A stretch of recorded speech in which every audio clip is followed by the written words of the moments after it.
Bismillahirrahmanirrahim. Dear students, you are watching educational channel KMCH. I am Khalid Mahmood from KMCH Physics Academy. Our subject is Physics of class 10th. We are solving its examples. Today we have to solve example number 14.7 of unit number 14. Unit number 14 is current electricity. Let us see the statement of example number 14.7. It is the resistance of an electric bulb is 500 ohm कि हमारे पास एक electric bulb है, उसकी resistance जो है वो 500 ओम बताई गई है. Find the power consumed by the bulb कि वो बल्ब कितनी पावर कंज्यूम करेगा when a potential difference of 250 volt is applied across its ends कि उसके एंड्स के ऊपर जो हमने पोटेंशियल डिफरेंस दिया हुआ है वो 250 वोल्ट है. तो हमने ये बताना है कि वो बल्ब कितनी पावर कंज्यूम करेगा. पावर के लिए फार्मूला यूज़ करेंगे हम. पहले हम डाटा लिख लेते हैं. रेजिस्टेंस ऑफ बल्ब आर दी गई हमें 500 ओम है. Potential difference across bulb is equal to V रखेंगे, इसको 250 वोल्ट है. और power consumed by bulb P रखेंगे, इसको ये हमने मालूम करनी है. तो हमें यह मालूम है पावर के लिए जो फार्मूला होता है P is equal to V I होता है या P is equal to I square R होता है.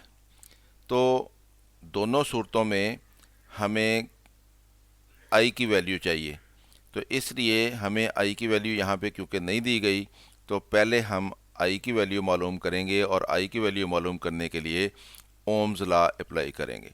और ओम्स लॉ क्या होता है? V is equal to I R होता है. V हमें दिया गया है और रेजिस्टेंस हमें दी गई है R. तो यहाँ से हम I मालूम कर लेते हैं. तो I इज़ इक्वल टू आ जाएगा V ओवर R. V है 250 वोल्ट और R है 500 ओम. तो ये हमारे पास 1/2 बनेगा. 1/2 क्या होता है? 0.5 होता है. तो 0.5 एम्पियर करंट उस बल्ब में से पास होगा. अब हमें करंट की वैल्यू मालूम हो गई है, तो इसलिए हम अब पावर मालूम करेंगे. Now to find power we know that power is given by P is equal to VI होता है.